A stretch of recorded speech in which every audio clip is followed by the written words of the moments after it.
What's going on, guys? Thank you guys for tuning in to another episode here at Grizzly Talk. I am your co-host at Mike on the mic. We got Mr. Alvarez here in the building, Mr. David Alvarez F. and we got a super special guest here today, the comedian himself, right?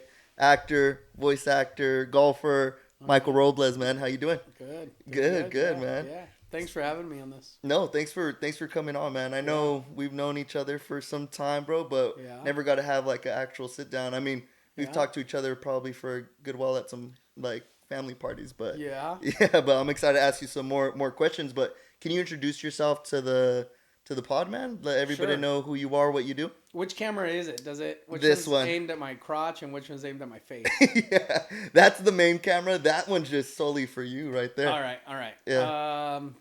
I do voiceover. I've been doing voiceover. This is my 21st year Wow. doing voiceover.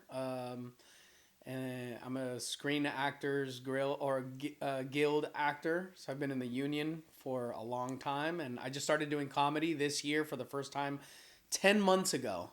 Wow. Yeah, I think on the 29th it'll be 10 months.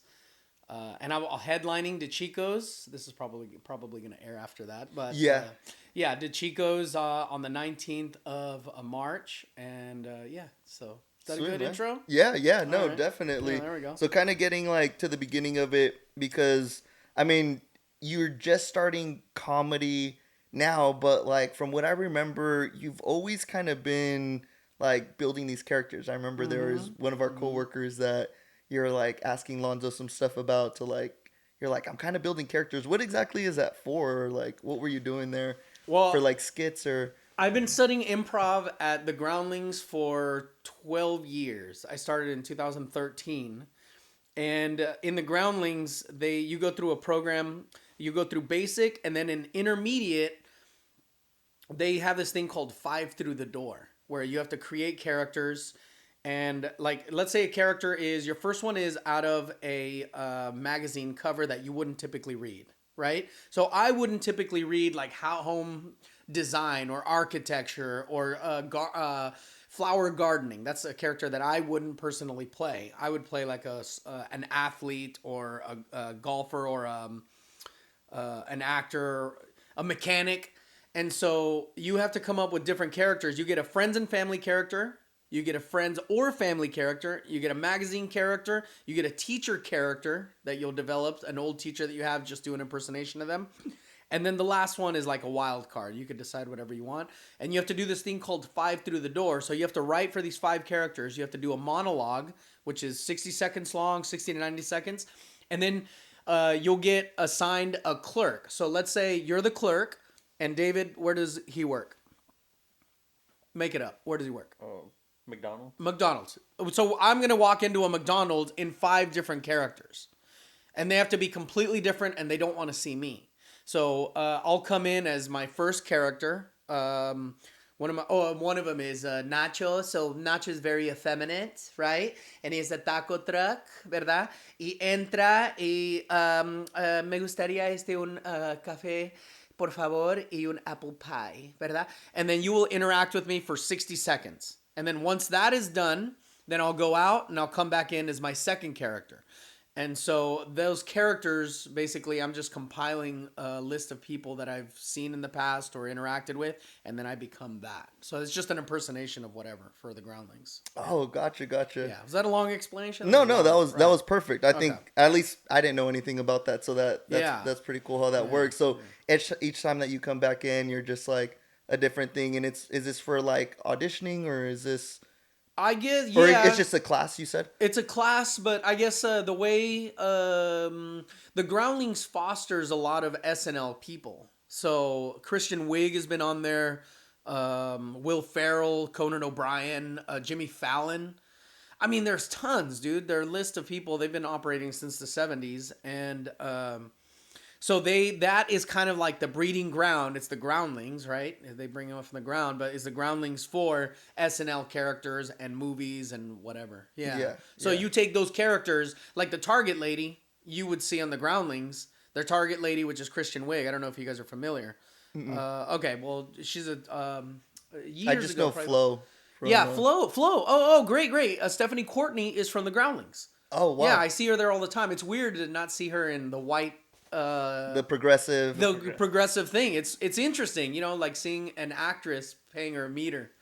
Yeah. Flo paying her meter, but she's not Flo, or walking her dog, or going across on a crosswalk. Or She's whatever. just like a regular person. She's just a regular person. Yeah. Right. And so did the voice acting kind of lead into that? Because 20 years, that's Yeah. insane. I wasn't booking roles in voice acting. I thought I was going to go into voice acting and do Mickey and Donald. I thought I can do Mickey and Donald perfectly. I'm going to replace whoever's doing it. Right. And so I got into voiceover thinking I'm right away. As a matter of fact, I applied at Disneyland like in 2007 or 2008. And I was like, hey, I'm here. I'm ready. Not realizing how much training is required. You got to be a strong actor, strong reader, strong editing.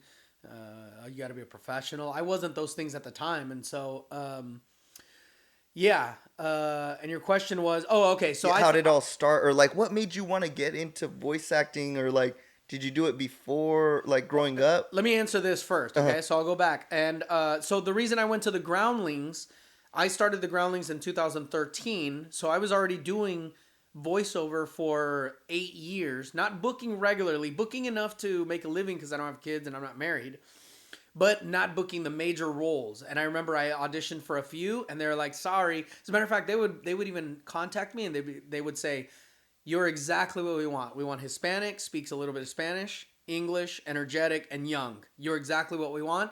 And then I would flop. I would ruin it because I didn't have the professionalism. I didn't know how to audition properly, how to read content properly. I just wasn't trained properly, right? And so then I went to the Groundlings thinking I need better training. And so when I went there, I kind of discovered, more structured style of acting and comedy, how to write sketches and how to become characters and stuff. And is that the schooling you were talking about? Yeah, that's in Los Angeles. This is in Hollywood. Uh-huh. They've been around since I think 1972. Oh wow. Yeah, so they're deep. I mean, they know what they're doing. So you didn't go to school like right out of high school, like for this, or did you? For voiceover? Yeah. Yeah, I did. Okay, so Okay. I'll tell you how that started. On a Friday night, I went to Hobbs Grove in Sanger. Yeah. You know what I'm talking about? Yeah. Have you guys been there? Yeah. It's awesome, right? No, I haven't. Oh, you But haven't been there? I heard about it. Yeah, I go almost every year. Do you really? Yeah. It's awesome, isn't it? Yeah, it's great. Okay. I went there on a Friday night with a date named Stephanie and her 2 girlfriends. And we weren't startled. It was so packed that I wasn't startled because I could see the person in front of me. So I thought to myself, this is on a Friday night. So I thought to myself, I already saw him come out. You're not going to scare me now. So I thought I'm going to come back over the weekend. I'm going to produce this this CD that has a bunch of sounds on it. I'll do some of them. Like, let's say the wind, right? So hold on. Give me a second because it'll take you a second to warm up because I haven't done it in a long time.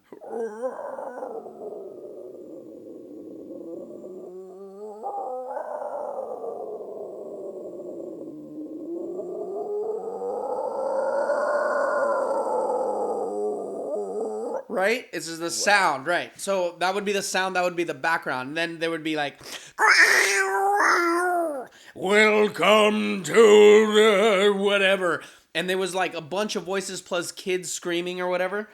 And I had my buddy set up this, record all of it. And he produced it. And I just recorded everything, and then he created this 10-minute long whatever compilation of all the voices that I did, and I took it to Laura Callahan at Hobbs Grove, and I remember she popped it into her Explorer, and she goes, this is great, we need something like this. Can you find us a speaker system? And so I found her a speaker system, but it was an indoor speaker system. I didn't know what I was doing. Total lack of professionalism. It was an indoor speaker system.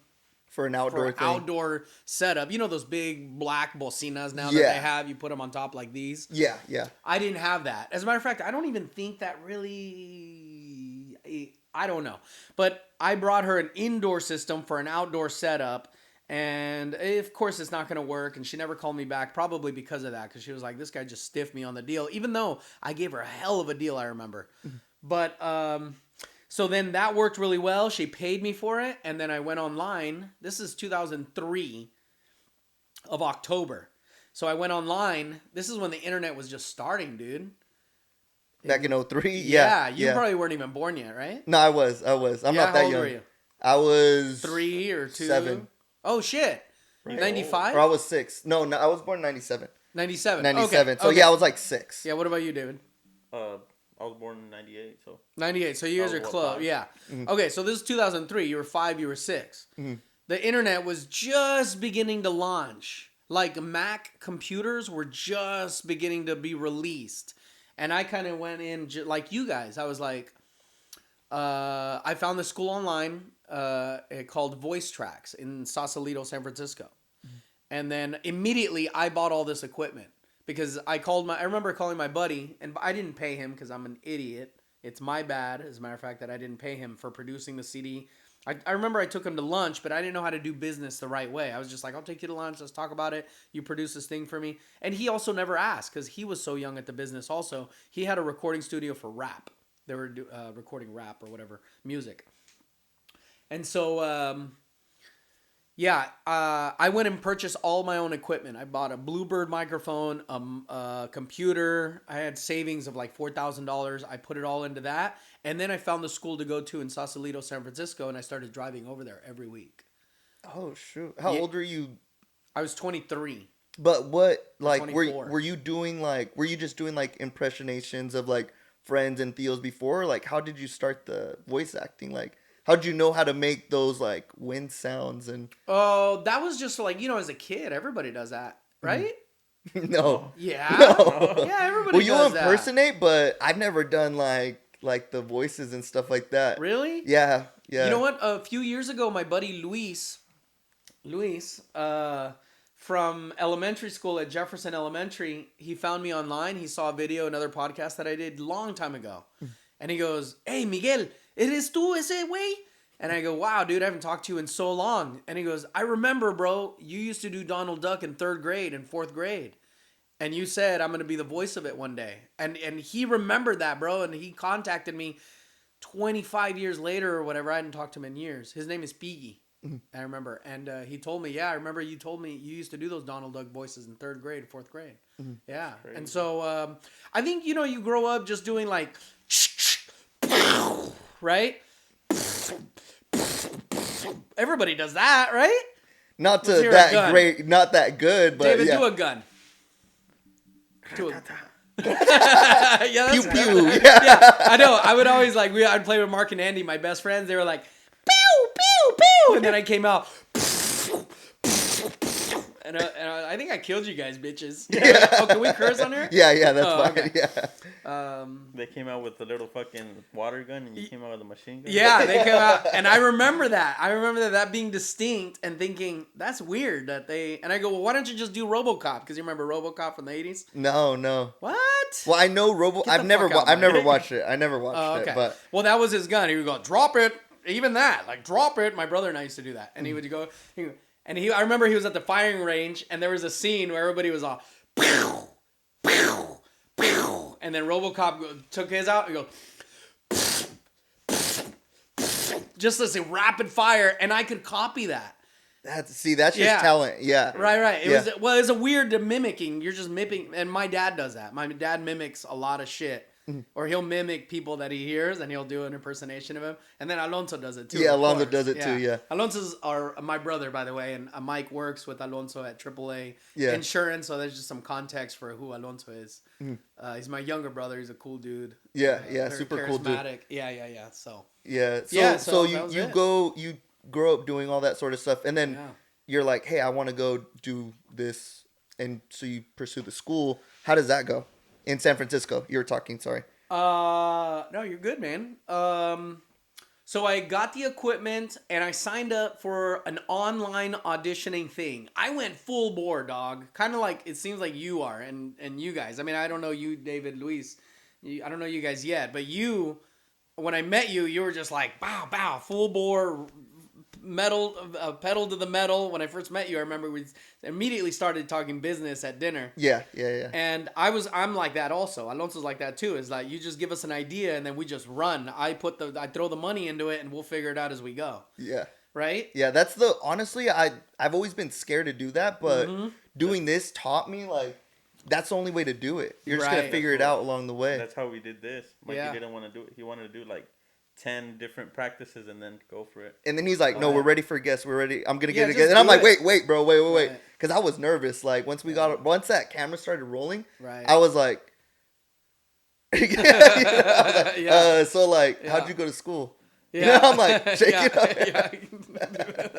yeah. Yeah, I mean, everybody, if you're not media trained, then it requires a little bit of warming up too. And Definitely. so I just full bore went into it, bought all the equipment. Then I found this website called Voice, and it was called Interactive Voices back then.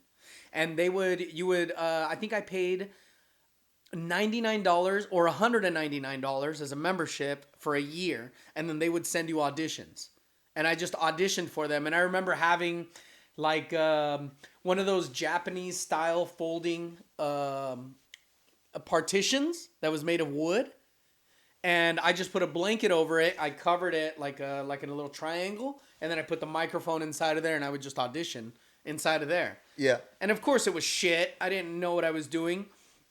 But I started auditioning in 2004 or 2003, and I started going to school in San Francisco at Sausalito. And then they taught me mic technique. It's 6 inches.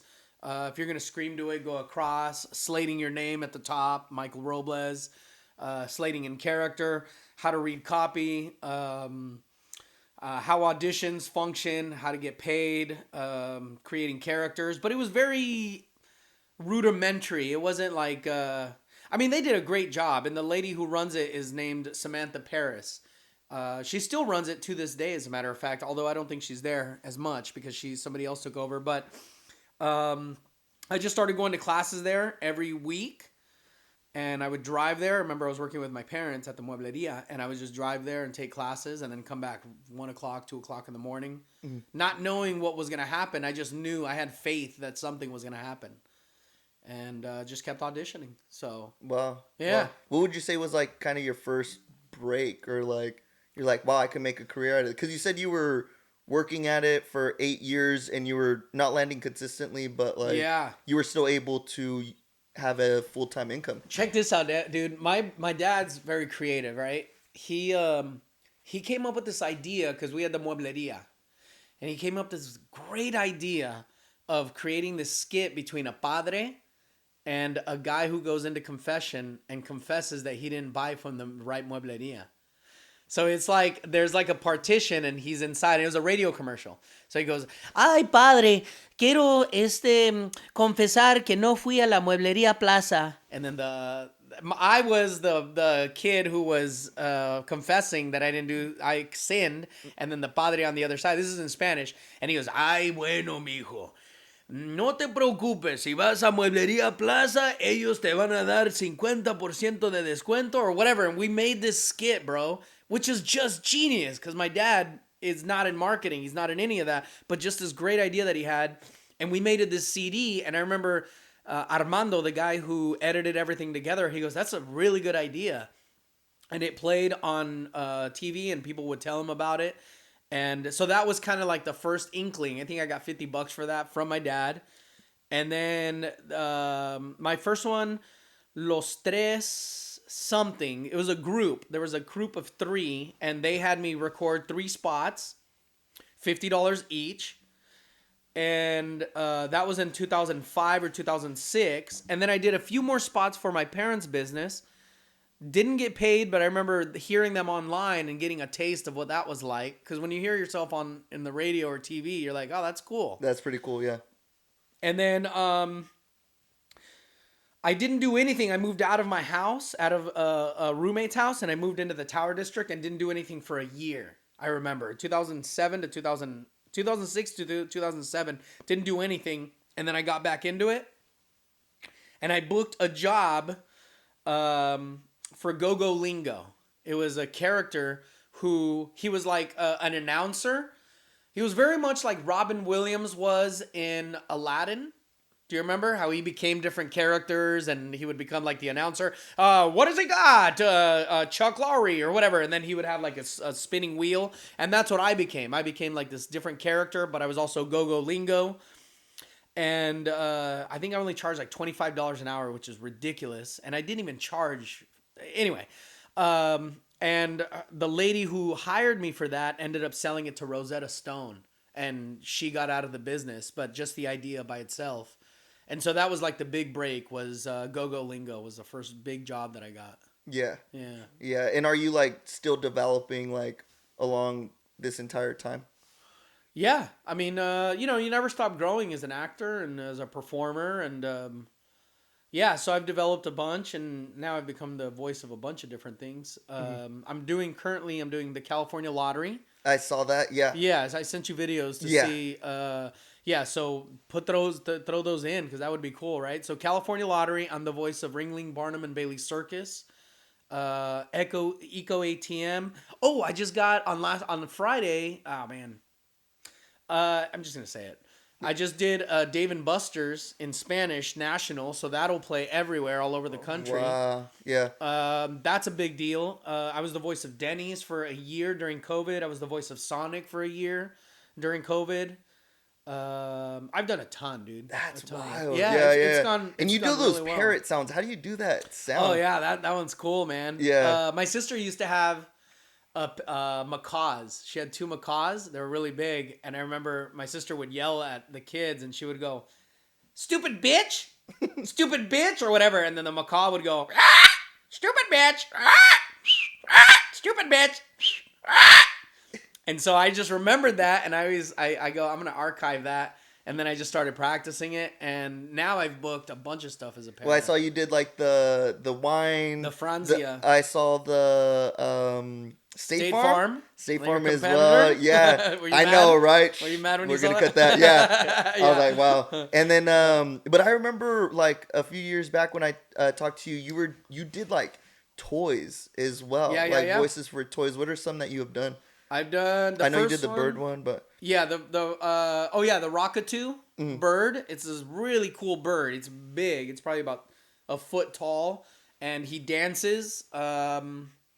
It's just a regular parrot. And then I did SpongeBob stretch pants. So that one is you like pull his leg and he goes, keep going, keep going. Okay, that was too far.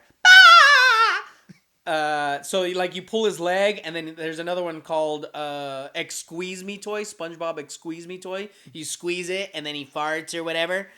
That one's really cool. I did Power Rangers, a gun. Jesus, dude, I've done I think like 25 or 30 toys. There's 2 robots that are fighting.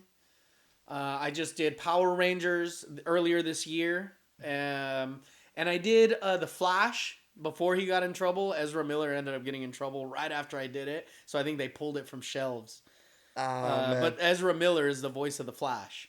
Mm. And so whenever they don't hire the big actor or whatever, they hire us as non-union actors. Mm. And so they hired me to do that. That was years ago, but I did the Flash's voice. And yeah, so I've done probably like 25 or 30 toys, something like that. So like now that you have basically like a portfolio of like all the stuff that you've done, like is it so much easier to get booked, or like how do people book you? Do you still go out and audition, or are some jobs just coming in? You have your regular. I have my regular clients. Royal Kia, Ringling, Barnum, and Bailey Circus sends me regular stuff. I'm on contract with them. California Lottery. There's a website called, for you guys that want to know, it's called voice123.com. You go on there, you pay. I'm not getting paid for this, by the way, but you'll pay. I think the starter pack is like $400. It's $399 a year. Okay, and then they will send you auditions all year long. What I suggest is find somebody whose voice is similar to yours. Try and match their profile as best as you could, okay? And then write your own profile, then record something at home, like in a closet or whatever. It's going to be shitty, but it doesn't matter. You just want to start, right? You want to get going. So record something in your closet at home or wherever, somewhere where it's quiet, and then upload it, and then start auditioning after you pay your $399 or whatever. And then they'll send you auditions all day long. And then you just audition for them. And yeah, you're going to eat shit for years. But in the process, you're going to become somebody. You're going to become more. Like you guys are becoming something here. This is not just, you know what I mean? Yeah, so you can find it on Voice123. There's another one called Bodalgo, Voices.com, VO Planet. There's a bunch of different ones. I'm only signed up to Voice123.com, and then I have an agent in every major city: Utah, Chicago, Texas, New York, San Francisco, Utah. I said Utah. Yeah, so I have an agent in every major city, and now I just get big auditions from every agent who casting houses will They send them out to know. agents. Yeah. Yeah. Did Yeah. you ever feel like quitting, like throughout the beginning? Never, dude. I never, that never crossed my mind. Because I knew I have faith. I think in business and in entrepreneurship, you have to have faith. You have to trust that you're going to get somewhere. You just have to, like, walking to Yosemite is far from here. What do you say? It's like 45 minutes or something? A drive? No. Well, yeah, drive. Yeah, a Let's drive. say It's like into Yosemite Valley from here. It's about an hour 30. an hour 30? Mm-hmm. Okay. But to the gate, it's probably like 45 minutes. Yeah, to like an 45 minutes. Right. Yeah. Yeah, from up here, 'cause we're way. We're a little closer right now. Yeah, right. Yeah, but Okay. you're like right on the freeway too, right? On Yeah. Bullard, I think. Yeah. Yeah. Okay, so walking to Yosemite is going to take you a long time.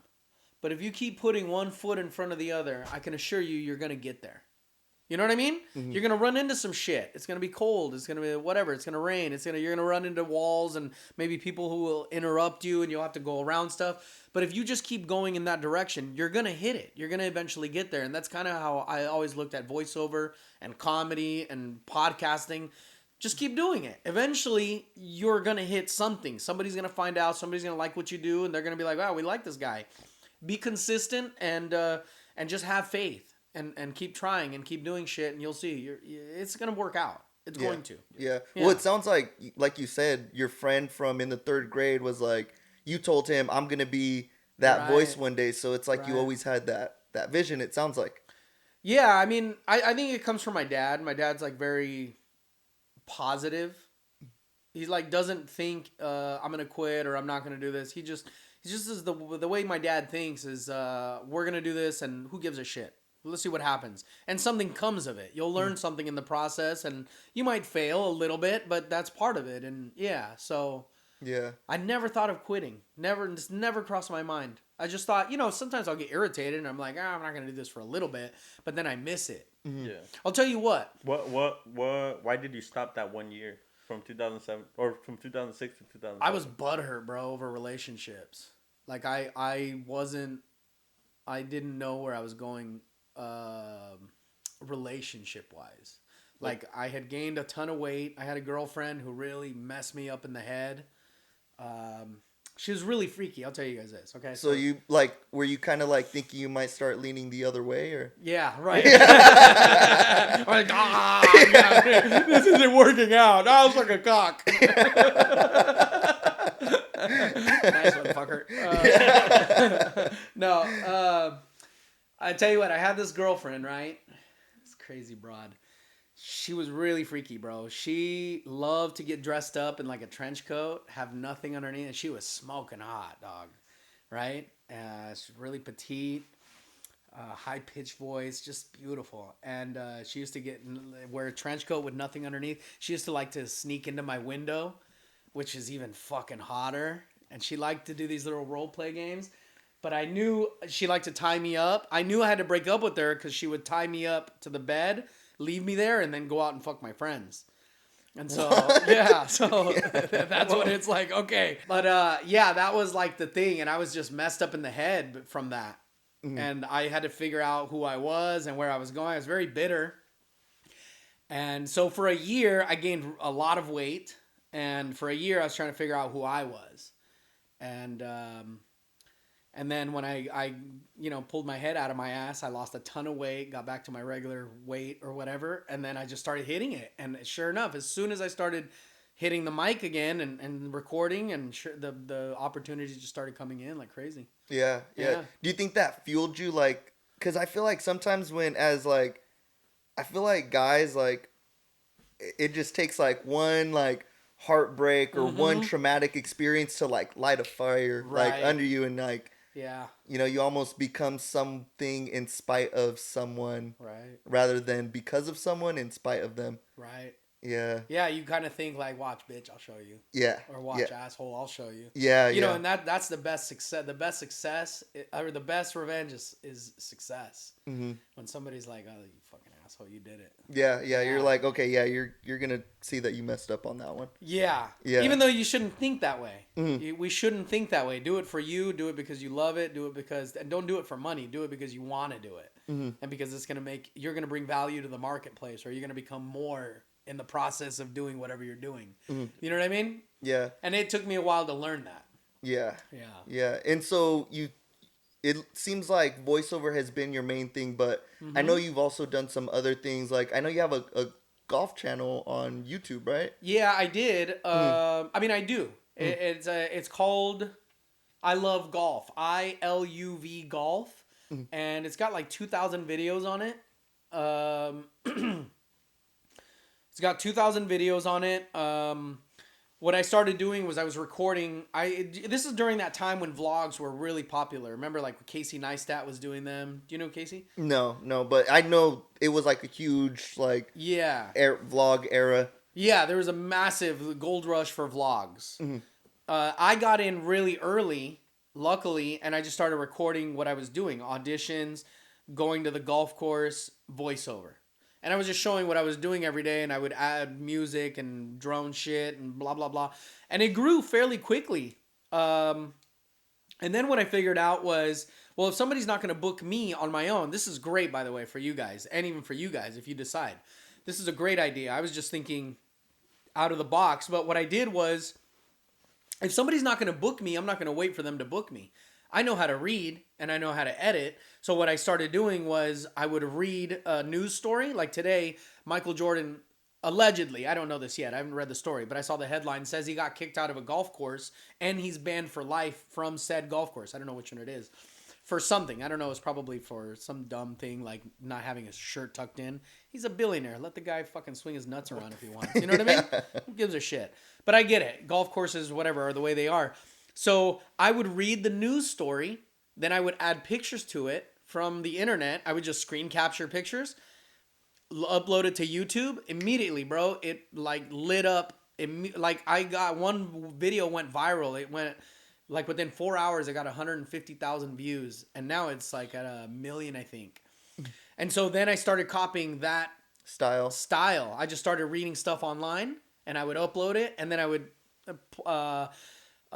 do some of my own videos here and there, like my personal videos, driving to LA, doing auditions, playing golf, whatever. And so I was doing that for a number of years, but I realized very quickly was that if you're either going to become a great vlogger or you're going to become a great golfer. There's no way you could do both. It's just very difficult. Unless you have a team of, like you guys People have a following team. you around. Yeah, And, you guys, like, you're editing. David, what are you doing, brother? Right now, just sitting. I book most of the guests. Okay, there you go. Mhm. Right, so you guys have developed a team, which is great. And I would encourage that. That's the way you're going to multiply quickly is I didn't have a team. I was just doing it on my own. Editing every night, recording, yada, yada. And so it just became too difficult. I wasn't getting good at golf. And golf is very difficult as it is. And so... Are you pretty good golfer now? Yeah, I mean, Yeah. I shoot under consistently. Nice. At this last golf thing that we had, I hit the first ball hella good. Everyone thought I was a pro. The next one's Total trash. shit. Shanked Yeah. him. Yeah. I saw your videos online. I think they were on ABC 30 or something. One of them was because one of the... Is she a reporter? Viviana? Yeah, she's a reporter. She's a reporter, and so she came, and then so she's part of the news through ABC, so it was on Gotcha. there. And right after that, they got with Univision. Yeah, they got Univision. Well, Univision was already like talking, but right after they blocked it in. Yeah. Yeah, there you go. Am Yeah. I too far from the mic? No, you should be fine. You sure? Yeah. Yeah, you should. It should pick it up. Yeah. Yeah, so the channel, I'm still uploaded. I upload a little bit. It started gaining traction, and I started making money at it.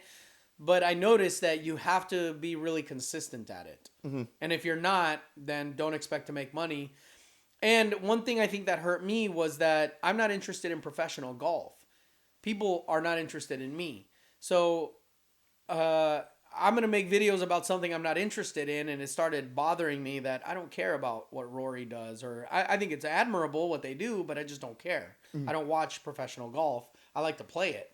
And people weren't interested in watching my stuff. And so there's kind of a clash of, what do I do? And then, fortunately the VO business just started cranking and I started doing really well. And so I didn't need to book anymore. I didn't need to book myself on YouTube. I just started booking national jobs and yeah. So how was it like when you started making money on YouTube? Like for most people, us included, like what is that process? Because I remember we talked about it one time. You said you need like at least like 1,000 subscribers, and there's kind of like a business side to it. Can you talk about I that? think you need 1,000 subs. I think right, and you need. I think it might be 500. Might be 500. They lowered the bar. I think so. They might have. I haven't seen it. I just know because of we talked one time. I know we got 500 hours of watch time. Do you? Yeah. Okay. You need, I think, 10,000 hours of watch time. I think that was what it used to be. Then you need a certain number of subscribers, either or. And I think there's one other prerequisite. I don't know what it is. I think the other ones you have to make like more than 3 videos or something like that. Yeah. You have to upload regularly. They want to make sure that they get you in and you're doing it and taking it serious. Because a lot of people will start and quit. Yeah, the statistic is over the top 1% has made more than 20 videos. Right. Yeah. Right. And then everyone else, the top 10% more than 20, everyone else under 20. Right. Under 20. Yeah. Right. That's the way it goes is so you have to that's why you have to just be consistent and then figure out different ways. Start making like shorts and then start making little clips and then you know what I mean, whatever it is, just consistently pump out content and then something's going to hit. Maybe, I don't know, do like a day where you just read something out of one of these books, right? Like a quote out of it. Yeah, I mean, try different things and see what hits. Because I just kept trying different things to see what would hit. And then once those golf news stories hit, I kept attacking that. Yeah.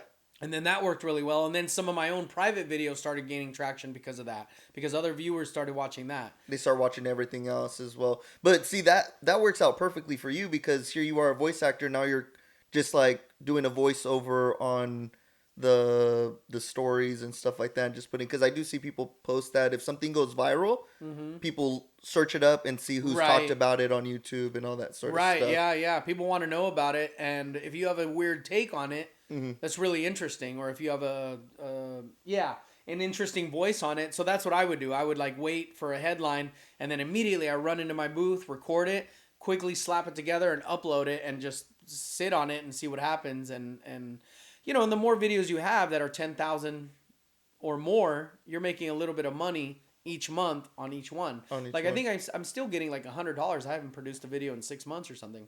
Oh, wow. Yeah, I think my biggest month was, I think, $2,800. So that's good money, dude. Yeah, that's not bad. Is really good money. Yeah. For doing something cool like that, especially too. Right. You can do it in your underwear. Yeah. Exactly. I see you. You're like doing a session today with the tits out. The tits out, right. So when's the last time you actually worked like a regular job?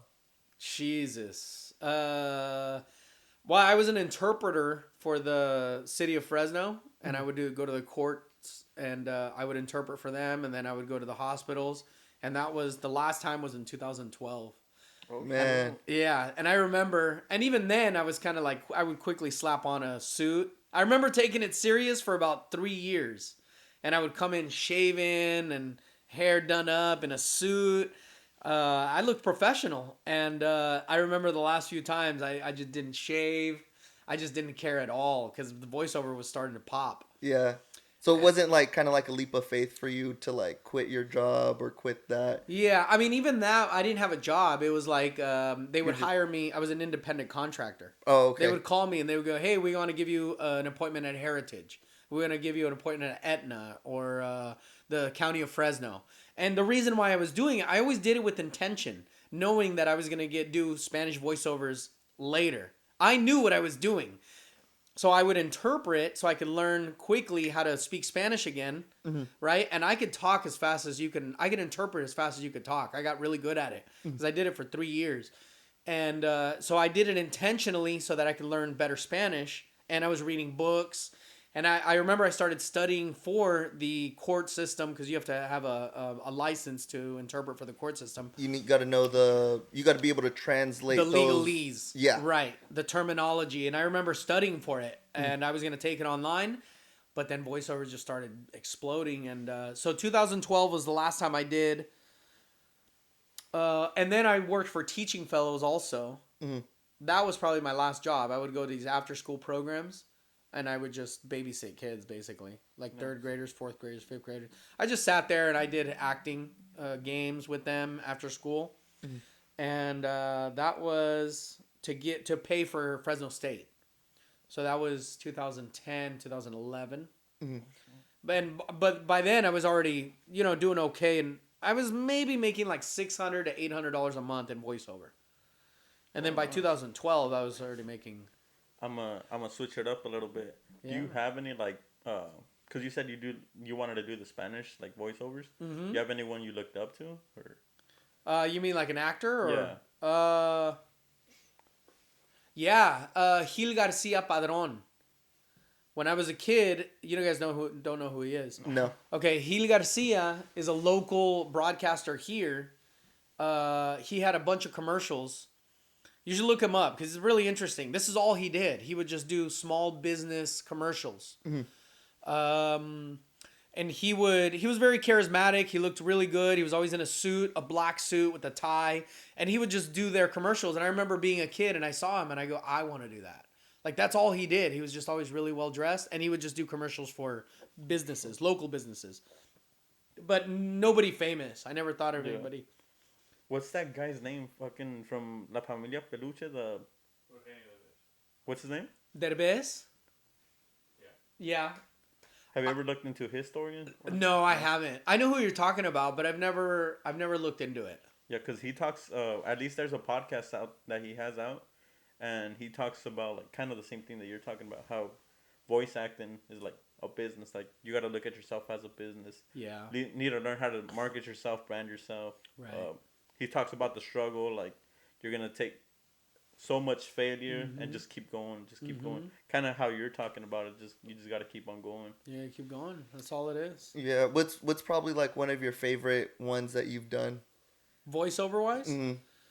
Or just any job or any gig that you got booked or. I mean, the ones that pay regularly, it's tough to be mad at those. You know what I mean? The ones that California Lottery, I've done 50 spots for them now in Spanish and English. The fun ones, I would say, I went to Disney in Glendale, California, and you guys are familiar with The Office? Yeah. So I walked in and I saw Oscar. Oh, yeah. You know Oscar? Yeah, yeah. And they had just canceled the show, The Office. And I go, bro, come on, dog. What are you doing here? You're getting residual money. Your residual money is more than what I make per year. Get the fuck out of here. And he goes, well, they just canceled us. You know what I mean? What am I going to do? And so I auditioned for that. I went and auditioned for Coco, Pixar. I went to, what is it called? Not Emerald City. In San Francisco or right next to San Francisco. It's called... Not Oakland or Santa Rosa? Yeah, it's in Oakland. What the hell is it? It's with an E. I forgot. Anyway, Pixar is in Oakland, right next to Oakland. Going through those gates was awesome to see the Pixar sign. And then you don't want to show up too early. Like today, I didn't want to show up too early. So I ended up having a pit stop and I was almost late, which I hate being late. But I wasn't late, by the way. Right? Yeah, no, you weren't. Yeah, no, it was yeah. 6:59. Yeah, right. Punctual. Yeah, punctual. And so I remember I walked into, and by the way, whenever you walk in, if you're familiar with Pixar, they have that big lamp that jumps, boing, boing, boing. It jumps off the Pixar sign. Yeah. And then it lights up. Well, that thing exists in Pixar. It's huge, bro. It's like 30 feet tall or 20 feet tall. It's right in their main plaza at Pixar. And Pixar is all blocked off. It's like gated, really high gates to get in. So I went to Pixar and I walked through by that thing. That was really cool. And then you walk into the different division where they do voiceover. And I remember he gave me the script. And I go, I need to use the restroom because Pixar is 3 hours away from us. And so he goes, okay, well, he took the script for me. And then I go, well, I'm just going to go in the restroom. And he goes, no. I'm going to take the script from you. They're scared you're gonna take pictures of it or something. Right. Because of the Ant's Life. And what's the other movie that's very similar to the Ant's Life? Bug's Life? The Bug's Life, right. Those two pictures. They got leaked or? Yeah. John Lasseter, I think, had the idea. Don't quote me on this, but I think John Lasseter from Pixar wrote that script initially. I don't know which one, Bug's Life or Ant's Life. So don't quote me on that. And I think somebody stole the idea from him, and then Disney ended up making it, and so they each released one. They were like fighting to see who would release it first: A Bug's Life and Ant's Life. Oh, okay. Yeah, and so that's a big deal because they're very similar. That's why they're look at them. Yeah, no, they are. They're very similar. I always mix them up. Yeah. Yeah. So he didn't want me to read it or whatever, and so I remember I went in, I came out, and I auditioned for Miguel, for the kid that sings. I've never watched it, by the way, but I didn't know how to sing, and my audition didn't go very well. I was a total turd because I didn't have the experience, and I think that's probably the thing that made me go to the Groundlings. That was in 2000. Oh, that was before. That was before. This is 2013, I think. Mm-hmm. And I was already getting these tremendous opportunities, bro. I mean, to audition for Pixar is really cool. Massive. So I think it was 2013 or 14. I didn't get it, so I was like really bummed out, even though I wasn't ready for it. That would have been a huge role. Oh, yeah. Yeah. Huge. That would have been your residuals right there. Yeah. I mean, I don't know what he earned, but it had to have been a massive paycheck for that kid. He's really talented. He can sing mariachi. He sings. He's an actor. Anyway, so I didn't book that. And then there was a couple of other jobs that they hired me. There's another cartoon called... I was supposed to play a character named Ansi Molina. And I recorded the first two jobs. And the director on it was... Have you guys seen Ferris Bueller's Day Off? Yeah. Okay. His friend. Yeah, Bueller. Yeah. What's his friend's name? The skinny kid with the striped t-shirt? What's his name? Well, anyway, whatever it is, right? He was the director to this job. Mm-hmm. And he was in LA, and we were recording from my house. He was the director on it, and I didn't know that until later. But I remember not being able to hold up. Like, I just wasn't. And they ended up replacing me in it because I just couldn't hold up. I didn't have the chops yet. And a woman ended up doing Ansi Molina's voice. And I still look at it to this day. I go back, and I'm like, if only. Although they did pay me really well for like 3 episodes or something. But they took my voice out of it, and I didn't get credit on it. And that's what made me go to the Groundlings. Yeah. To get a little bit better. I know you mentioned you were part of the union. Was that union part of like all the strikes that were going on? Yeah. It was the Screen Actors Guild. Mm-hmm. Guild. And what exactly like was going on with that whole situation? Like, I think they were fighting because the writers weren't being paid fairly, I think. But I'm not 100% sure. Mm-hmm. I didn't strike. I wasn't in LA, and I wasn't at the time. I wasn't. Yeah, I think that had to do more with like voiceover. I mean, with the actors in person. But we're all together. We're all actors, and so you should. Yeah. So were you not getting like jobs during that time? Yeah, we weren't getting jobs for a while. Man. Yeah. Because that's what I saw somebody was talking about, how like LA isn't the same anymore because there was the strikes with the actors, then the writers, then there was like multiple different kinds of them too. So like, what are you doing at that time? I think that might have been when I started the channel. Oh, really? Yeah. It had to have been like, I'm not going to sit down and wait for things to come to me. I'm going to start doing something. And I think because I wasn't getting the right opportunities, I started the channel. That, and I went through a breakup. That one was a good breakup. It was like, I know who I am now. I was over 30 something years old. So 34, 35 when I started the channel. So I was like, now I know who I am, and I'm going to start working on my being proactive and being creative. And I think that was part of it also, was I wasn't getting work. Mm-hmm. But I had regular work for my clients, and so I started that channel because of that. Yeah. Being like super busy and doing and working on the creative, and I feel like creatives, they have to kind of like stay in a zone, so they kind of like lock in. Like, is that like tough on like relationships? I think it depends. I mean, on your mate. You know, I think if you have a good mate, and she or he is creative also and leaves you alone. Mhm. I remember when I first started doing voiceover, I booked a big client named K12. I'll never forget it. And my ex girlfriend would come over and sleep with me, and she had a regular job, so she had to get up, in the rat race, right? Yeah. And I would edit until 3, 4 o'clock in the morning. So I would record all night, history, curriculum, science, whatever. And then I would have to edit it so I could take the breaths out and the mistakes, and then I would send it into K12. And I remember I would go to sleep like at 3, 4 o'clock in the morning. And in the morning, she would wake up at 7 o'clock and her alarm would go off. And it would go, meh, meh, meh, meh. And then she would hit snooze. Meh, meh. 5 minutes later, snooze. And I told her, dude, don't you realize I'm waking up also? Like, how do you not see that it's not just you that's waking up, it's you're waking me up. And yeah, and so yeah, I That was remember a little bit of a clash there. that was a little bit of a clash, Yeah, right? I've been there. Right, Yeah. right. It's like just leave one, Right. but no. Yeah. Have 20 alarms. Huh? She'll have 20 alarms. Yeah, she would have kept hitting snooze.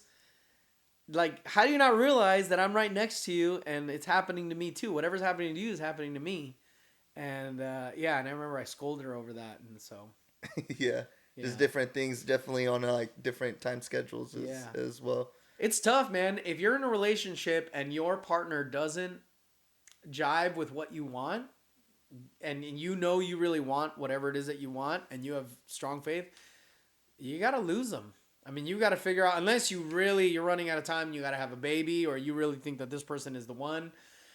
If they're not willing to sacrifice at the same time that you are, then you're really gonna have to question it, because your business is not gonna be successful. It's not gonna be fun for them if they have to watch you grow and fail. Mm-hmm. There's gonna be a lot of failures, right? Yeah. There have been. You got to go through a lot of failures. I just took my biggest L. Did you? What was it? Well, what I was telling you earlier, my Right. my trash bin cleaning business. Right. Big L, like crazy L, like. Right. Well, don't let it deter you, man. No, well, Don't. This guy didn't skip a beat though. This is what I did next. Like, honestly, I don't think I've stopped doing.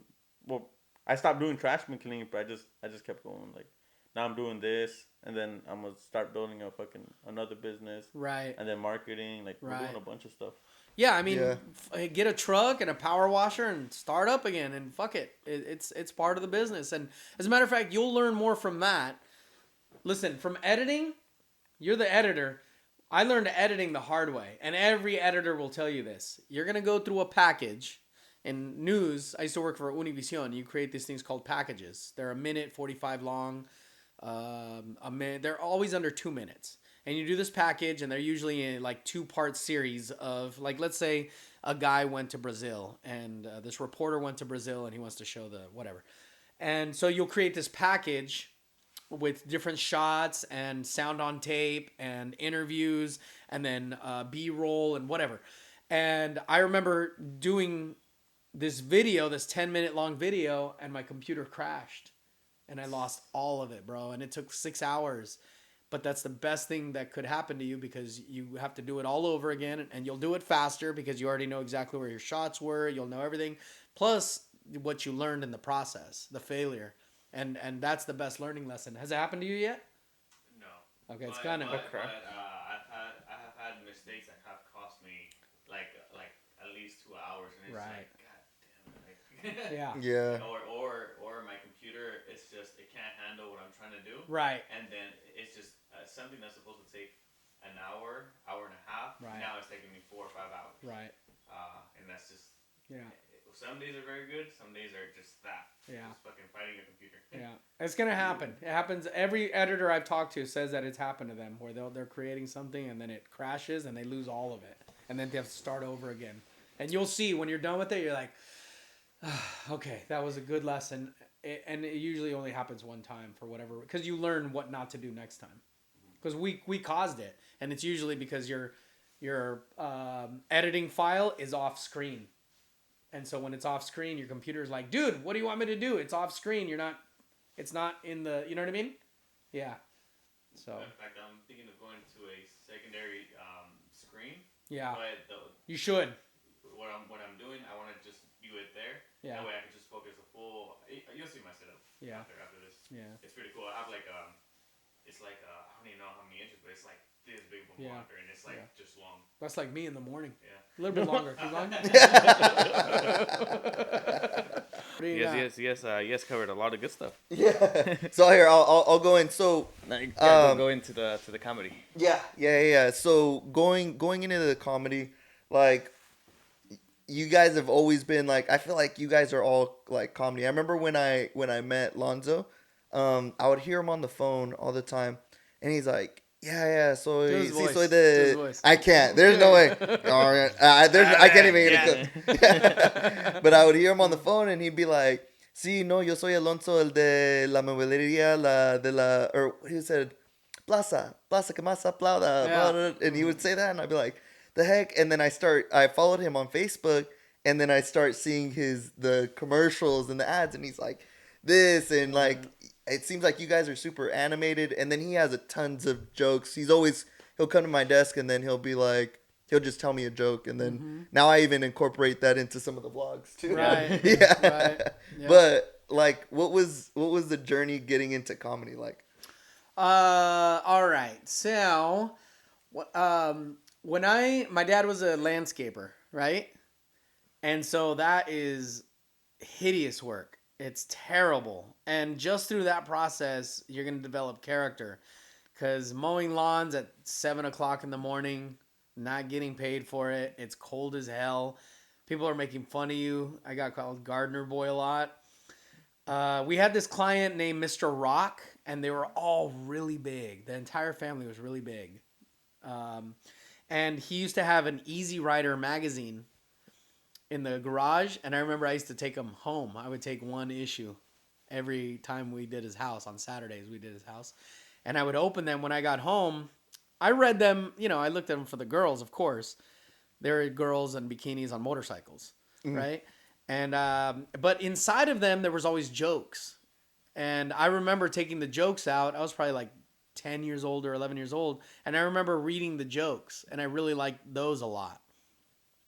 And so I just started, that kind of like planted the seed. And then the acting stuff jumps into it. Groundling stuff jumps into it. When I was 23 or 24, I did a couple of open mic sets at Starline Theater, which is now Strummers in the Tower District. Yeah.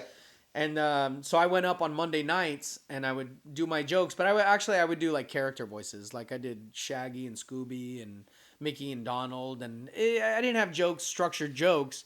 I didn't know how to write jokes. And I bombed a number of times and I just said, I'm never coming back again. Mm-hmm. Or I'm going to wait to get experience. And this is when I started voiceover. So I was 23 or 24. So I was like, I'm going to learn how to be on a microphone, start this business.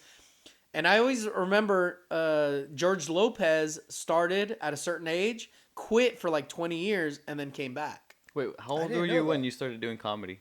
23. 23? Or 24. Then, okay. But I only did it for like a month or 2 months. And then I gave up because I bombed one night really bad at Club Fred. It's right there in the Did Tower like District. people boo you off the stage or what? I wasn't booed off the stage, but it was just complete silence. Crickets. I remember I was so pissed off that it was all older people, and I was 20s, so I said, Jesus Christ, I didn't realize it was so difficult to tell jokes to people who drink Metamucil with their beer. I remember saying that, and they got mad at me, right? Because Metamucil is for like old people. Yeah. And wash some Tums down with the beer or what? yeah. What's one of the funniest or embarrassing stories you have like on stage that happened? On stage? Yeah. I don't have any on stage just because nothing's happened on stage yet. I've been doing it for 10 months, so Okay, yeah. yeah, so it's not enough time. And because I'm a performer already, I'm a trained performer. All I have to do is kind of just do voices, and I get the crowd pretty quickly. Once you get the girls, especially the cackling girls, if one cackling girl starts laughing, she'll infect everybody else. So as long as you attack the one girl that's laughing, it's usually a girl. Because whenever you go on stage, guys are like, I could fuck you up, or I'm funnier than you. That's the way guys are. As soon as they see you, they size you up. They're like, "Fuck this guy." You know, who's this fag? That's what we think. Just whatever. But the girls don't care. They're like, "Make us laugh." And as soon as you make them laugh, they like you, and then they'll infect everybody else with laughter, and then you're good. And all I have to do is character voices, and then I get them. So nothing embarrassing. Yeah, nothing's happened to me. Even the bombs I like. It doesn't bother me. Yeah. Yeah, this is a process. So you keep doing the comedy, and then like, how do you? Because now you're from 10 months ago to now, like, I mean, headlining at one of the comedy shows. Like, how did the process get there? Like, people just start liking you. You just keep showing up, or Well, I kept writing. So I left when I was 23 or 24. I kept writing, and I have notebooks like those spindly whatever. I have like 12 or 15 of those, and I just kept writing jokes or premises. I read Truth in Comedy by Judy Carter when I was 24. I still have the book. I kept writing jokes, premises, always knowing that I was going to do comedy, but not knowing when or when I was going to build up the strength or the confidence. And I kept going to the groundlings, learn how to become a performer on stage. Performed a ton of times for them. So by the time I got on the stage here, I was like, yeah, I don't care. This is easy. I bombed on stage for an improv. And so I just started performing. When I started a year ago or less than a year ago, it was on April 29th, I believe. And I just hit five mics a week. So you get 3 minutes, 5 minutes. I just kept hitting mics. Every single one that showed up, I would hit it. And I kept rewriting my set. And then my story's kind of funny because of the gardening stuff. It's all about my dad and being a gardener and how, I used to shit my pants. He would hit me, and my mom being mean. I'll tell you guys a story. You think the voiceover career is the thing that you enjoy doing the most, or do you see yourself like doing comedy or mixture? I would say comedy. I would say it's gonna be both, but I think AI is gonna wipe out voiceover.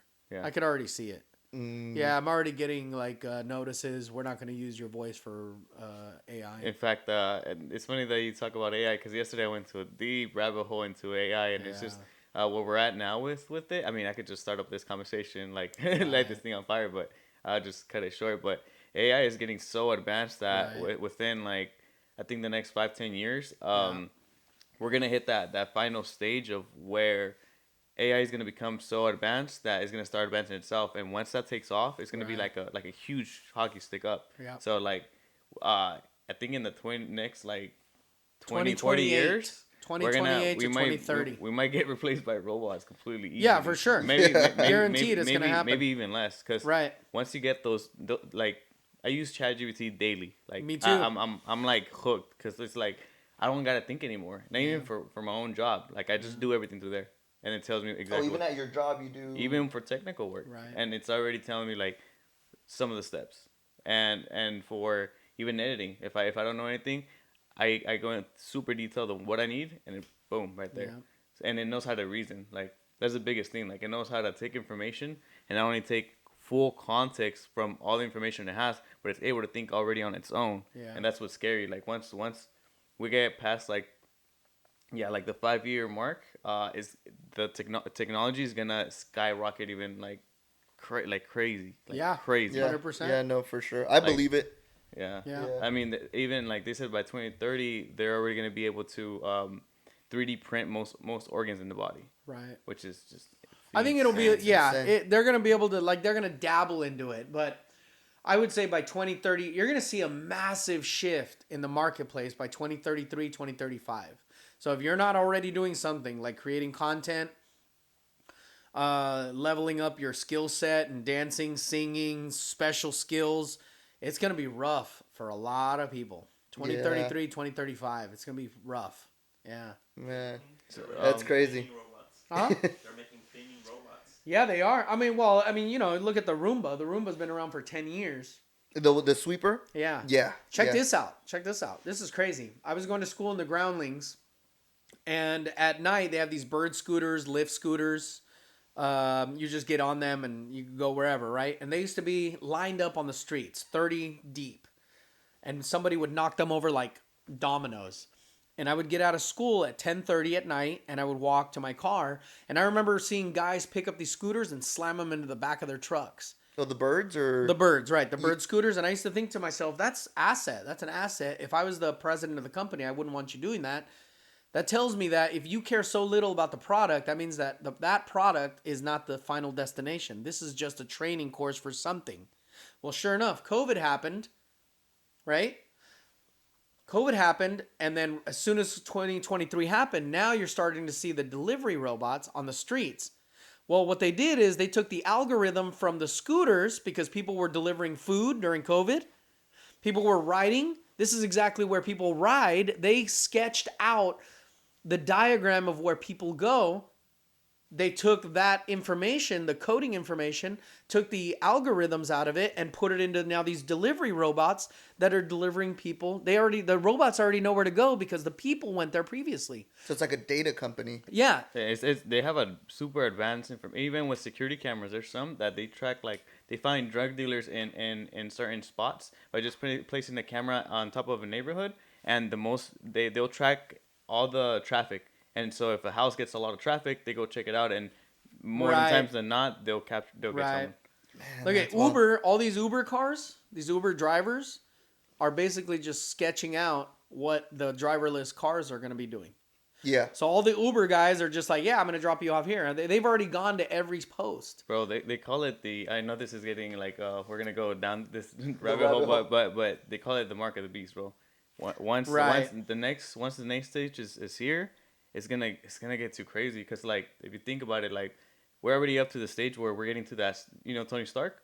You know how he talks to the computer, and his computer is able to do way better at being a computer than himself. Mm-hmm. He's just talking to it, demanding things from it because it could do a lot better than what he can do through a computer. That's the next stage. Right now, we're already up to the stage right before it where we have ChatGPT and anonymous cars that could do calculations and stuff way better Right. than we can. Right. So once we hit that point of having computers do better things than us, they're even I don't know if you guys heard of IBM, but they're like a huge technology company, I think, and Yeah. in From most the 80s. in most 70s and hospitals and 80s. places Yeah, I like remember that, them. they're already using like their own version of ChatGPT to do all diagnoses. They'll take all the information they take from people, they'll put it in the system, and boom. So but once we get to that stage, and we could have like those implants in our brains, like Like with the Starlink, Elon yeah. Musk's. One- Not once- Starlink. What is it called?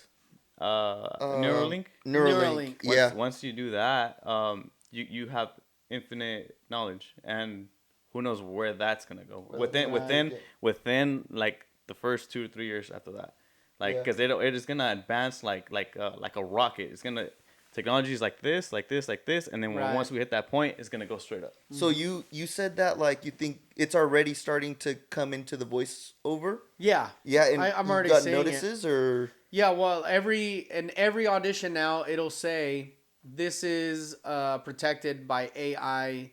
This has got AI protections, so you don't have to worry about it. like them pulling. They're pulling your voice and using it Using for it. something else. Every single audition now I get, where last year you wouldn't see this. It just started like 6 months ago to 8 months ago. Now I'm starting to see it on every single audition, or every single contract says we're not going to use your voice for something else. Oh wow. Yeah. Wow. So you're right before we went into that talk. You were saying how you guys a lot of your skits are based off like your dad and the gardening and stuff. You said you were gonna say a story. What were you? Do you remember what you were gonna say? The story was, let me think. Sorry for going down that rabbit hole. That's okay. What was it? Had- You were had saying to- how most of your Oh, I got you. Okay. Yeah. All right. So I used to shit my underwear until I was probably 12 or 13 years old, and my mom said, "Yeah, 12 or 13. yeah, it was a great time." Lonzo would scare you in boom or what? No, I just didn't give a shit. I was like, "You handle it." Fucking like a weighted chocolate frisbee, I would throw it into the laundry room. Handle that, Mom. Ninja Turtles and I got missions to complete. And I remember my mom would get really mad. And initially it started, she goes, "Mijo, ya no te cagues los calzones." I remember her saying that one time at a dinner. She was about to blow out a candle. And my dad goes, a ver, gorda, because my dad used to call her gorda, my mom. A ver, gorda, ¿qué quieres? ¿Qué es tu deseo? And she was just about to blow the candle, and then she looked at me in the corner, and she goes, mi hijo, ya no te cagues los calzones. And then she blew out the candle. That hurt, dude. Yeah, that hurt. In front of everybody. In front of everybody, yeah. That was her wish. Not the birthday wish. Yeah. And it's funny because she would set them. She would put them on the washer. Initially, she would hang them on the washer. Ahí están tus calzones. Lávalos, cabrón. Right? And she would take pictures of me cleaning them. I would be crying and cleaning them. And then Mark and Andy and I would play baseball in the backyard in this one designated spot. We played baseball at home plate. And she would put them on a bush. She would, like ornaments, bro. I had a little bush of all my underwear on there. So I would get them and I would fling them over the fence when Mark and Andy would come over. And then one time she told me, isn't that crazy? Your friends would come over, you're like... Yeah, I'm fucking throwing a shitty underwear over the fence. So one time she told me... Those neighbors for real, dude. Yeah. Because you guys grew up in the ranchos, right? Yeah. Yeah. Okay, so one time... She said, mijo, si no te cagas los calzones, for 2 months before your birthday, I'll give you whatever you want.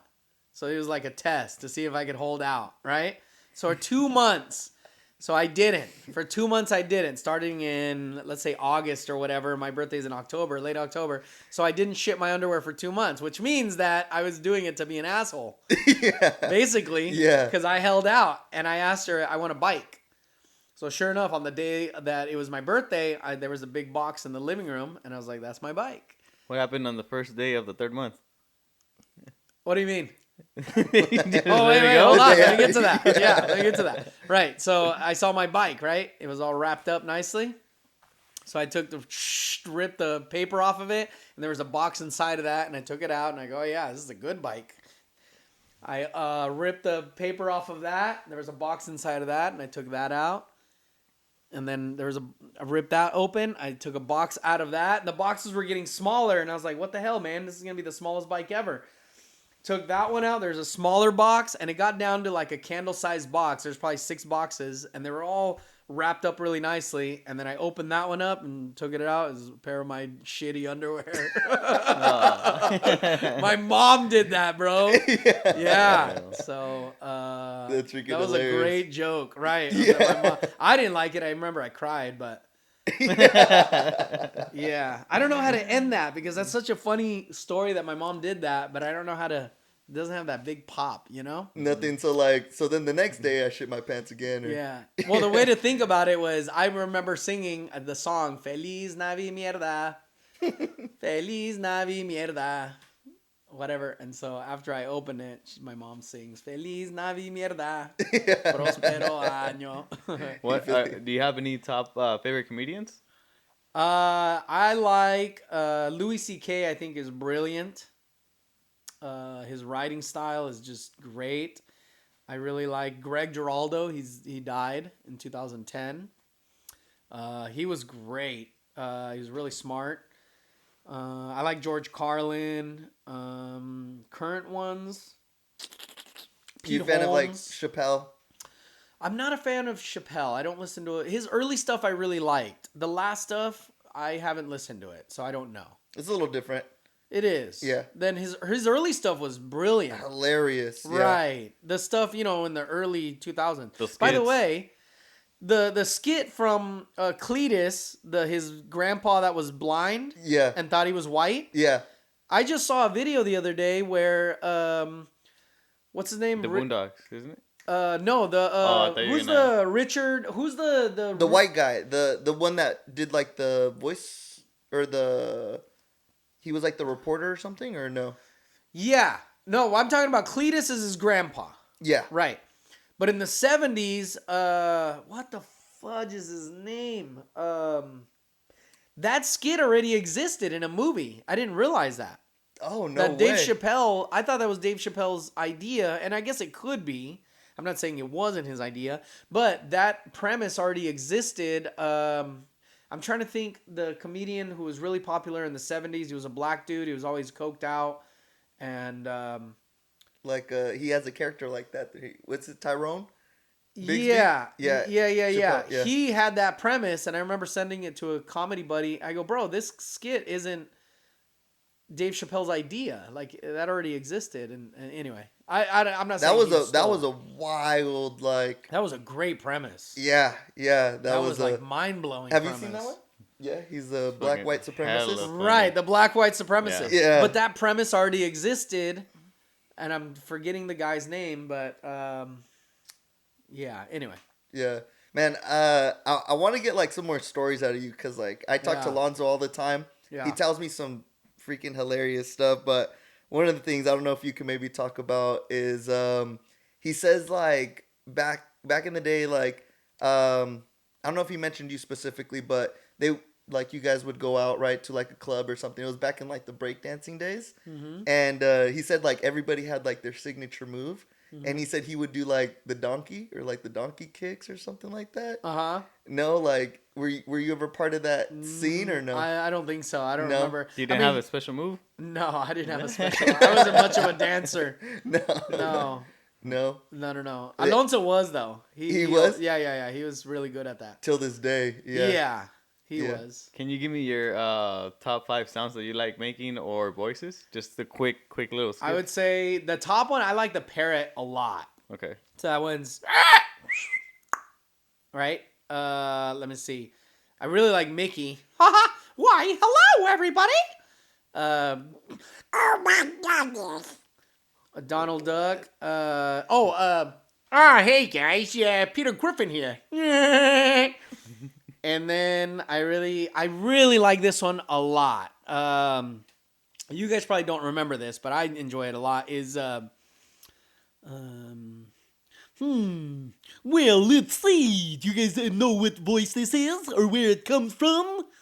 Is that who is that? Isn't that the clown from The Simpsons? No? It's the moose, Bullwinkle. Oh, okay. I recognize the voice though. Yeah. So I got a joke. I threw it into my set, and I just started doing it recently, and it reads really well to the audience. They really enjoy it because there's a lot of older people. They get the joke. Yeah. Yeah. So yeah, there you go. I really like doing that voice. Yeah. That's crazy. That Donald Duck is Yeah, crazy, that is bro. insane. Yeah, the Donald Duck is good. Yeah, I've yeah. always been able to do it for some reason. Yeah, that's the one. Or was that the one that you said your friend said, "Yeah, I'm gonna do this voice"? Yeah. Yeah, that's the one. I remember That's doing crazy. it early on, right at the beginning. I knew I could do it, and yeah. Yeah. My mom even told me, she goes, "Vas a hacer algo con eso un día." She didn't say what, but I always remembered that. She remembered her telling me that. Yeah. Well, he has a comedy show on Wednesday. Yeah. Nice. Wednesday you at the guys wanna Chico's. go, Yeah? I'm gonna go. The Chico's? Yeah, I'm It's down a to free go. show. You don't have to pay anything. It's a tip-based show. You don't have to pay anything. It's gonna be packed because I think they already had like 25 or 30 tickets sold, and For it like- only for like fits if like you wanna- 80. Yeah, if you want to reserve a table. Yeah, if you right. want to reserve a table, you can reserve a table on Eventbrite. But I mean, you should be fine. Just show up. Make sure you show up early and like but at 7 or whatever. Yeah, it's gonna be packed. I Yeah. imagine. I talked to Lonzo. I think we're both gonna go. Yeah. Yeah. And there's this hot chick, a really funny girl named Addie Kreider who's gonna perform also. Okay. She's gonna be the feature, and then there's gonna be a bunch of comedians before then, and there's an open mic afterwards. So after I perform, there'll be like a 2-minute, 3-minute break, and then if you guys feel like getting up there and telling stories, get up there. Dude, David's really good at that. Yeah, David. Yeah. He's the comedian of the group.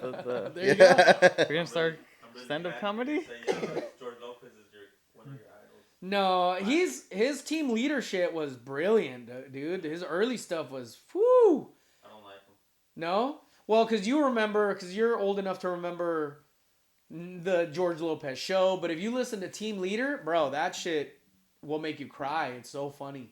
He talks about shitting his underwear too. He went through the same thing I did. Oh, yeah. Yeah, he was like older. They used to call him cagón and Don't yeah, Bro, y no te quedabas like todo rociado and everything, yeah, bro. all the time, all the time. I didn't care. My dad, I do this on. I didn't care. My dad would do this on. My dad used to work for that Marie Callender's on Cedar and Shaw. Mm-hmm. You know what I'm talking about? There used to be the Black Angus right behind it. Yeah. McDonald's is all the I way think down there. it like shut down for a while and then they reopened Right. it. Yeah. Well, if you look at it, it doesn't look like a restaurant. It looks like very corporate, right? my dad, that was one of my dad's first clients. And on the cedar side, there used to be bushes on the cedar side that would block out the sun because the sun rises on the east, right? So these bushes would block out so that they wouldn't bother people because it's a breakfast joint. And my dad, that was my dad's location, one of his first clients. And one time he had to use the restroom and he went behind the bushes and he shat himself, not realizing that right behind him was the glass thing and everybody was eating right there, bro. Could you imagine? The waitress comes up Oh and she's my like, God. "How was breakfast, everybody? All right, do you have any room for dessert? Okay, this next breakfast, we've got mousse that's almost as chocolatey as the Gardner man right there. You know what I mean?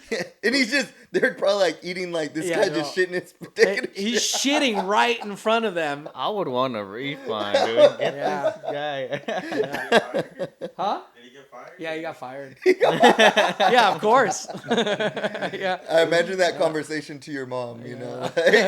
Well, we laugh about it now, but so I do the joke as me doing it instead of my dad because it's always higher percentage if I do it instead of my dad. I Yeah. take the fall.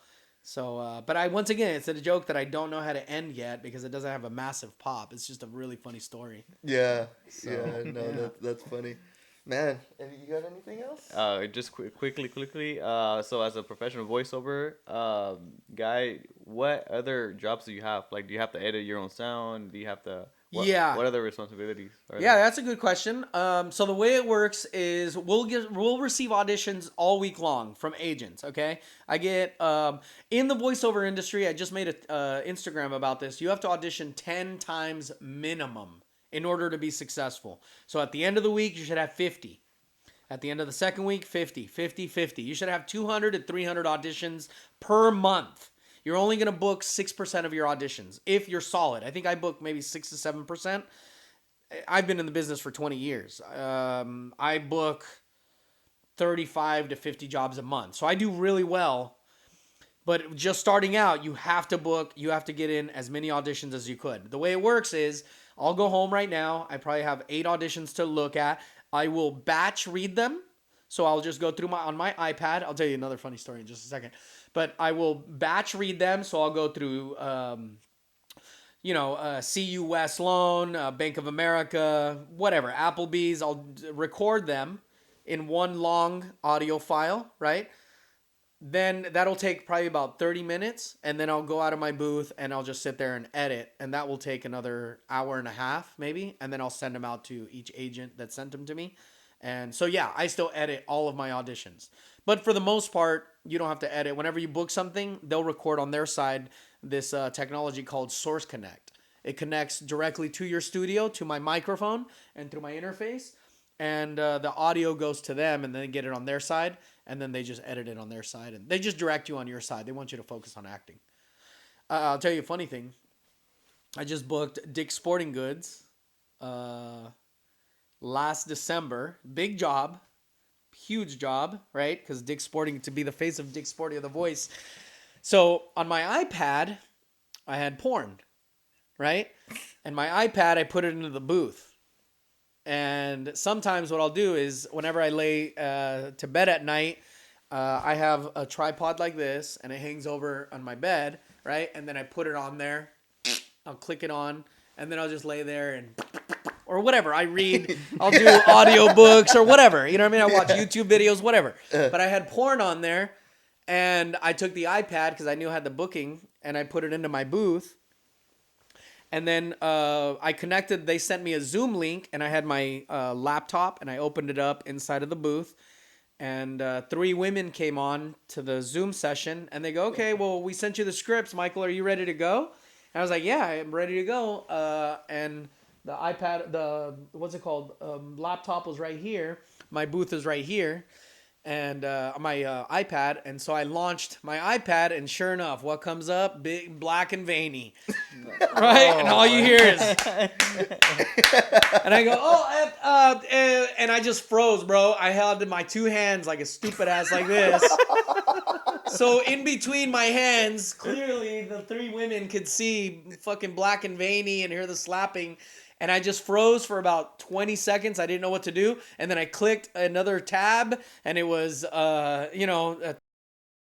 And then I clicked on another one. Bro, and I just grabbed it and fucking ran out of the booth. And so what happened with that session? We had to just pretend that nothing Nothing happened. happened. Oh, Yeah. Now That's the what thing you was, like, it yeah. was for Dick's Sporting Goods, so at least it was It matched. appropriate, right? Yeah. Yeah. You could Dude. tell him. I tried looking it up, but I went the wrong way. Yeah. That's what happened when I put in dicks. Yeah. Yeah. Whoops. Dude. I have to cut the story down because it's funny on its own, but I just have to set it up properly. I've done it a couple times on stage, but I haven't done it right yet. So Yeah. but it is a funny story, isn't it? Yeah, that is. Stupid. That is. Yeah, what a rookie mistake. What a rookie was.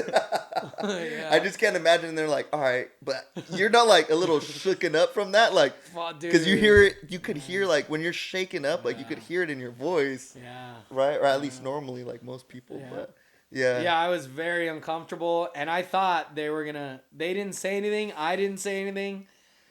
We just had to pretend for an hour that nothing happened, and then I waited for the paycheck to come. And once the paycheck came, I was like, they're not coming back. "Yeah, they're not coming back and saying HR," because they could have said something. They could have said, gone to HR and said, "Fuck this guy, we're not gonna pay him." Yeah, Yeah, that's wild. Never called, never booked never with you. call.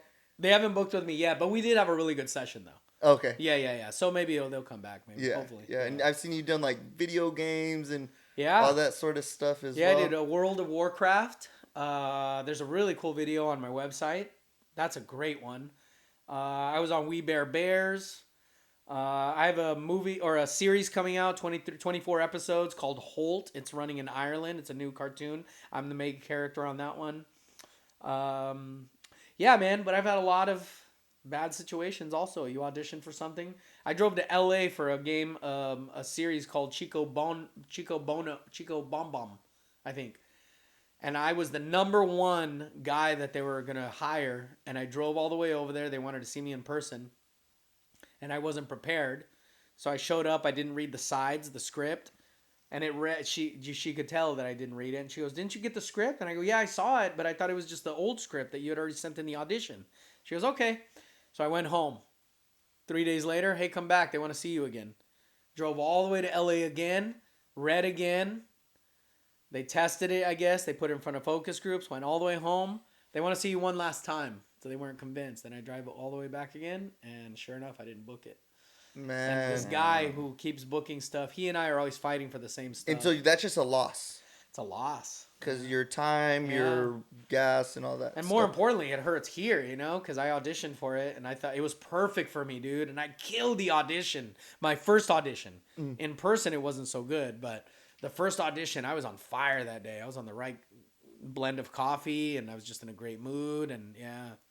And each episode, there ended up being like 25 episodes. And so it paid really well. And yeah, I fucked up. Man. So those are the ones that are like, Yeah, that hurts, dude. yeah, that hurts. definitely. Any video games that you would like to be in? GTA 6. I mean, yeah, I would love to be in GTA. I was in GTA 1 and 2. Yeah. I was ancillary voices. I was in Watch Dogs 2. What's the one with the cartels in Colombia or Was it Tony Montana? no?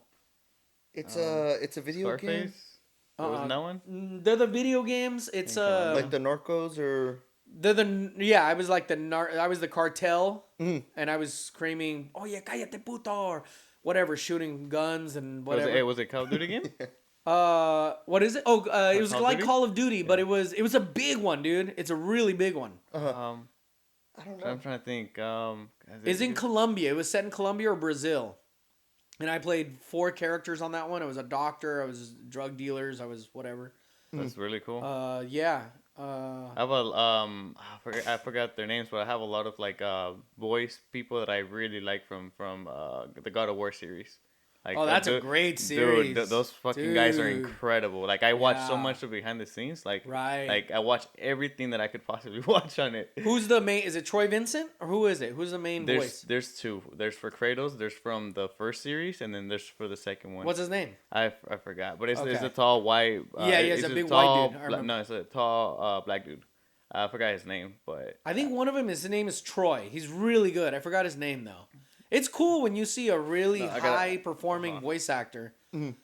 who you know. It's funny that I blinked out, but I know both of them, Yeah. You played like all of those, huh? all of them, dude, religiously, bro. Yeah. Religiously. Yeah, see, it's Christopher Judge is the first one, and then there's the other one. The other one's also badass. What's dude. his name? There's Christopher Judge and T.C. Carson. T.C. Carson. Okay, maybe I'm thinking somebody else. Yeah, now they're both incredible, dude. Yeah. In fact, I Are was they in both black? Yeah, yeah. Gotcha. That's They got funny. like that deep voice, Yeah. you know? And what's Yeah. crazy is that the first one, they didn't call him to do the second thing because they needed the other guy to actually act. So they needed like a big body like his Right. to be able to put on all the The dots and all Yeah. that sort Right. of stuff. The yeah. motion capture, mocap is what it's called. Yeah. But Yeah. even the other actors in the second series are just incredible. Almost every one of them kills it. Like completely knocks it out the park. Well, the casting process in that is like really rigid. It's they hire the best of the best. Mhm. They're like I'm competing against Johnny Depp in a lot of stuff. I'm competing against a lot of Robert Downey Jr. and a lot of I mean, I don't know if I'm competing against them specifically, but we're But talking like about that type of caliber that type, of yeah, people. where I'm competing against A-list actors because it says in the auditions if you want double scale, put 2 money signs after your name. So that means that those guys are making so much money and they're so popular that they're like, "Fuck you, you're gonna pay me what I want," and so they get double scale. With double scale, I think for a video game is like, I think it's between $800 and $1,200, and so they'll ask double scale or triple scale. And they'll get more money off of it, and then they'll do the whole series and get a bunch of, and then get residuals, and it pays really well. Yeah. Yeah. Yeah. So, You ever want to do like actual acting? I wouldn't mind. I just don't want to. I'm gonna hold back what I'm gonna say for some things, but I just don't want to do things that I don't want to do. I really love golfing, and so if I need to be on a studio shoot all day long, I don't want to do that. I want to golf. I Yeah. really like golfing. I don't need money. I'm doing fine, and I don't have kids. I'm not married. I really want to spend doing time whatever. You guys should get to that too. Our goal should be to get to FU money. Fuck you money. You know what I mean? Yeah. So Yeah. you don't have to exactly. do whatever somebody else wants you to do. You do whatever you want. Do what you want to do. Right. Yeah. So that's our goal collectively as dudes, young dudes, is get to fuck you money, pay off your debts, don't bust nuts where you shouldn't be busting nuts. You know what I mean? Yeah. Make sure you're not having kids that you shouldn't be having, and earn FU money. Yeah. Yeah. Yeah. Definitely. Any just some quick advice for creators if they get some sort of like creator's block or what do they Keep call it? writing. Keep writing. Yeah. Keep trying. Yeah, yeah. Even when if you're not in the mood, just write. Even whenever I'm not in the mood, what I've done in comedy was is what I'm doing is I'll just write. I'll journal a lot. So whatever happened to me throughout the day is I'll just journal. This is what happened. Blah blah blah. Another thing you could do is I found this really useful. Is the structure of stuff. Is like whenever a big boat is in the water, all the little boats will go behind it and they'll use its wake. Right? Are Yeah. you familiar with this? Yeah. Little boats will get behind the big boat because they've already created this wake. They don't have to chop the water. The big boat already did it, and it's just easier to maneuver behind it. Yeah. Right? What I've done is for comedy is I'll take a joke book and I'll just write it or write the joke exactly as it's written because somebody else already wrote it. I'm just using the wake that somebody else created. I'll write the joke, and I have a book of this, and I'll just write jokes. I'll never use them on stage, but I'm writing out the structure of how to do it. Plus, I'm teaching my memory to write jokes and perform a joke, even though I'm never going to use it on stage. It's not what I'm saying is don't copy a joke. That's not good. But definitely copy the structure of it. You know what I mean? And learn how to write. And so that Just helps find a lot. inspiration. Yeah, that's good. It's Yeah. a good piece of information. It's Yeah. helped me a lot. Yeah. Yeah. Yeah. I've actually been to Chico's once. One of my buddies had performed there one day. Who was it? His name's Mark Villegas, but I don't know if he was part of the show, but I think he was on the open mic. Gotcha. So afterwards, but he's done it Yeah. a few times. Pretty. Yeah. Tell him to pretty come funny guy. back. Yeah. Yeah. Yeah. Yeah. Well, he's in. I don't know. I haven't talked to him in a while. We'll talk on like Instagram here and there, but Yeah. he's like working for some finance or I don't know. He works out in like. I don't know if he moved to Walnut Creek, but I know he's always like all over the place, moving around, doing some financial stuff. But There you go. Well, But yeah. we're getting close to 2 hours, so Yeah. hey, thank you so much for Yeah, man. coming I hope it was in. useful. Yeah, no, definitely, dude. That was It was fun. fun. And I'll see you on Wednesday for sure. Yeah. I'll be out We'll there. be there. All right. Yeah. All right, yeah. boys. You guys will meet Alonzo, so see if Yeah. his voice see if his voice Yeah, matches. you'll see exactly this. Nice to meet you. Yeah. Yeah. Well, thank you so much for coming on, Yeah, guys. thanks, man. Thank you guys for tuning in. We'll Thank see you you for guys on the watching. next one. Peace.